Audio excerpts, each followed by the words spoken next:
السلام علیکم ورحمۃ اللہ وبرکاتہ۔ الحمد للہ رب العالمین والصلاة والسلام علی رسول الکریم، اما بعد، بسم اللہ الرحمن الرحیم۔ عن ثوبان بن عفان رضی اللہ عنہ عن النبی صلی اللہ علیہ وسلم قال خیرکم من تعلم القرآن وعلمہ، رواہ البخاری۔ معزز محترم سامعین کرام، میرے پیارے بھائی اور دوستو، آج کی اس درس میں انشاءاللہ یہ بیان کروں گا کہ لوگوں میں سب سے بہتر کون شخص ہے۔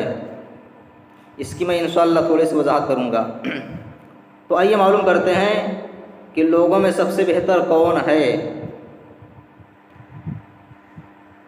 نبی صلی اللہ علیہ وسلم نے حدیث کے اندر ارشاد فرمایا، عن ثوبان بن عفان رضی اللہ عنہ عن النبی صلی اللہ علیہ وسلم قال، حضرت عثمان بن عفان رضی اللہ عنہ بیان کرتے ہیں کہ نبی صلی اللہ علیہ وسلم نے فرمایا، خیرکم من تعلم القرآن وعلمہ، تم میں سب سے بہتر شخص وہ ہے جو قرآن کو سیکھے اور دوسرے کو سکھائے، جو قرآن کی تعلیم خود حاصل کرے اور دوسرے کو قرآن کی تعلیم دے۔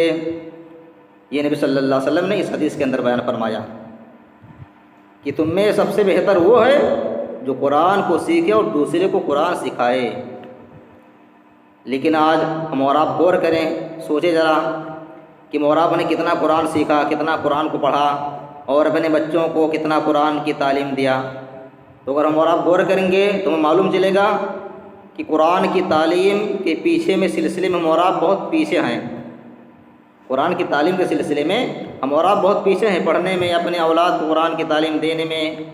ہم اور آپ دنیا کی تعلیمات تو اپنے بچوں کو دیتے ہیں، دنیا بھر کی کتابیں پڑھاتے ہیں، لیکن قرآن کی جب باری آتی پڑھانے کی، تعلیم دینے کی، تو اس چیز میں ہم اور آپ پیچھے رہ جاتے ہیں۔ لہذا ہم اور آپ کو چاہیے کہ ہم اور آپ سب سے پہلے اپنے آپ کو اور اپنے اولاد کو قرآن کی تعلیم دے، خود قرآن پڑھیں، قرآن کو سیکھیں اور اپنے اولاد کو سب سے پہلے قرآن کی تعلیم دے اور ان کو بھی قرآن سکھائیں۔ اس کے بعد میں جو چاہیں آپ سیکھیں، اسلام اس سے آپ کو منع نہیں کرتا ہے۔ اگر یہ حالت جو ہم اور آپ کی حالت ہے قرآن سے دوری، اگر یہ حالت ہم اور آپ کی رہے گی تو جانتے ہیں آخرت میں ہم اور آپ کا حالت کیا ہوگی۔ نبی صلی اللہ علیہ وسلم کل قیامت کے دن اللہ رب العالمین کے سامنے اس کی شکایت پیش کریں گے، جیسے کہ اللہ رب العالمین نے اس کی وضاحت قرآن مجید کے اندر سورہ فرقان کے اندر کی ہے، سورۃ نمبر 25 اور پارہ نمبر 19۔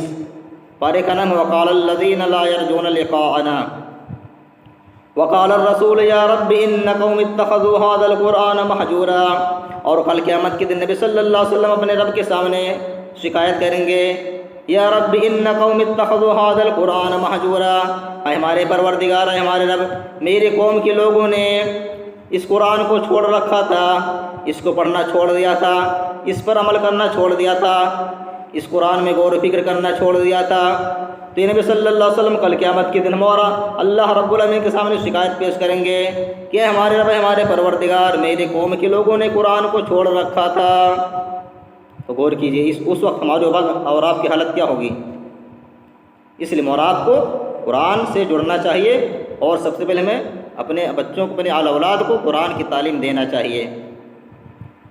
اور اسی طریقے سے یہ بات یاد رکھیے کہ اگر ہم چاہتے ہیں کہ ہماری زندگی بہتر بنے اور اس دنیا کے اندر ہم پرسکون زندگی گزاریں، امن و شانتی والی زندگی گزاریں اور کل قیامت کی دن آخرت میں ہمیں کامیابی ملے، تو ہمیں قرآن کو پڑھنا ہوگا، قرآن کی تعلیم حاصل کرنی ہوگی، قرآن کے احکامات پر ہمیں عمل کرنا ہوگا۔ آئیے دیکھتے ہیں کہ نبی صلی اللہ علیہ وسلم نے اس بارے میں کیا فرمایا۔ یعنی کہ قبر کے اندر جب ایک بندے مومن سے سوال کیا جاتا ہے تو ان تمام سوالات کے جواب کو جب دے لے جاتا ہے ایک بندے مومن، صحیح جواب دے لے جاتا ہے، تو منکر نکیر فرشتے اس سے ایک چوتھا سوال کر لیتے ہیں، فیقولان وما یدریک، منکر نکیر پوچھتے ہیں، اے بندے مومن یہ بتا، تجھ کو ان تمام سوالات کے جواب کیسے معلوم ہوئے؟ تجھے کیسے معلوم ہوا کہ تیرا رب اللہ رب العالمین ہے؟ تجھے کیسے معلوم ہوا کہ تیرا نبی صلی اللہ علیہ وسلم ہے؟ تجھے کیسے معلوم ہوا کہ تیرا دین اسلام ہے؟ تو بندے مومن کیا جواب دیتا ہے؟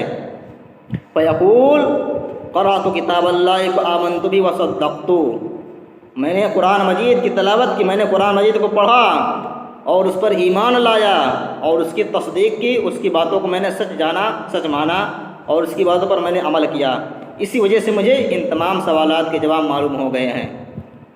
تو یہ نبی صلی اللہ علیہ وسلم نے حدیث کے اندر بیان فرمایا۔ ایک بندے مومن سے جب قبر کے اندر سوال کیا جاتا ہے تو جب تمام سوالات کے جواب وہ دے لے جاتا ہے تو اس سے فرشتے چوتھا سوال کرتے ہیں، تجھے کیسے معلوم ہوا کہ تیرا رب اللہ ہے، تیرا دین اسلام ہے، تیرے نبی صلی اللہ علیہ وسلم ہے؟ تو بندے مومن ہی ایک ہی جواب دیتا ہے، قرأت کتاب اللہ تو آمنت بھی وصدقت، میں نے قرآن مجید کو پڑھا، اس پر ایمان لایا، اس کی تصدیق کی، اسی کے ذریعے ہمیں ان تمام سوالات کے جواب معلوم ہو گئے۔